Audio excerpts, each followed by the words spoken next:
In late February, Republican National Committee Chair Ronna Romney McDaniel appeared on CNN to discuss, among other things, her plans for the first debate of the 2024 election, which is going to happen in Wisconsin in August. And in that interview, she was asked whether candidates participating in the debate would have to sign what amounts to a loyalty pledge, vowing to support the eventual Republican nominee for president, whoever it is. Here's how McDaniel responded to that question. "We haven't put the criteria out, but I expect the pledge will be part of it. It was part of 2016. I think it's kind of a no-brainer, right? If you're going to be on the Republican National Committee debate stage, asking voters to support you, you should say, I'm going to support the voters and who they choose as the nominee." Which, yes, absolutely, it's a no-brainer. Except that the frontrunner for the Republican nomination in 2024 has already said he's not sure he's going to support the GOP nominee if it's not him. Here's former President Donald Trump with conservative radio host Hugh Hewitt in February on that very question. It would depend. It would have to depend on who the nominee was. So, yeah. Now, McDaniel was asked about Trump's seeming reluctance there to sign any sort of pledge, and she said this: well, he signed it in 2016. He did. And he did. She's right. But there's a story behind that signing, too. So Trump initially and very publicly said no to signing the RNC's loyalty pledge in the 2016 campaign. In the first debate of that race, sound familiar, which was in August 2015, Trump pointedly refused to pledge his allegiance to the party. Here's how CNN reported it at the time. Fox moderator Bret Baier had asked anyone who wouldn't pledge not to run as an independent to raise their hands. Only Trump did. The audience booed. Rand Paul started shouting insults. Trump basically shrugged them off. "I want to win as a Republican. I want to run as the Republican nominee," Trump told Baier. "I will not make the pledge at this time." Now, that move set off widespread worry within the Republican Party that Trump would run eventually if he lost as an independent, which presumably would doom the party's chances in that race.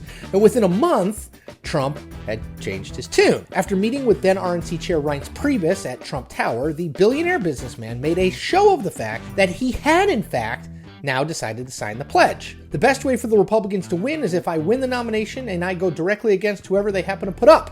And for that reason, I've signed the pledge," Trump said, holding up the signed pledge. "So I will be totally pledging my allegiance to the Republican Party and the conservative principles for which it stands," and even went as far as tweeting it out with the signature on the paper and everything.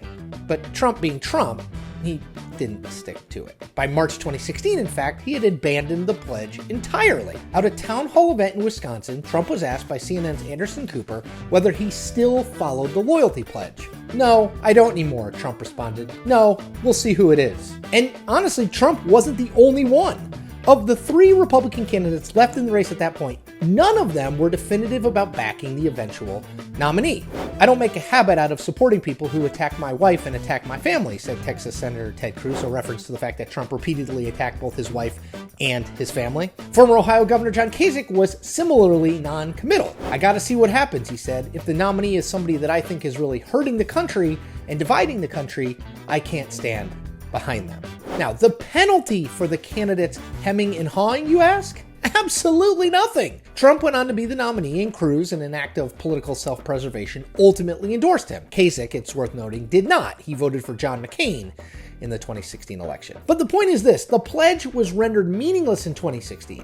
The frontrunner for the nomination decided that he didn't want to abide by it anymore, and so he didn't, and absolutely nothing happened. As 2016 Republican presidential candidate Carly Fiorina noted sagely of the loyalty pledge, "It's unenforceable. It is, more than anything else, your word."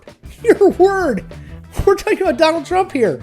Your word. Look, it's admirable that McDaniel is trying, for the sake of the party, to ensure that the candidates will unite around the eventual nominee. Politically speaking, that is the smart and the right thing to do. But as Donald Trump proved in 2016, he will do what he believes to be good for him at that particular moment. Signing some piece of paper that expresses his intent to support the eventual Republican nominee is meaningless to him. So what? Because breaking such a pledge for Trump is a consequence-free crime. What is the RNC going to do? Ban Trump from the debate stage? Not bloody likely. Not a great English accent. Trump may well sign the loyalty pledge, either before, during, or after the debate coming in August 2023. But don't be fooled. It won't mean a thing to him.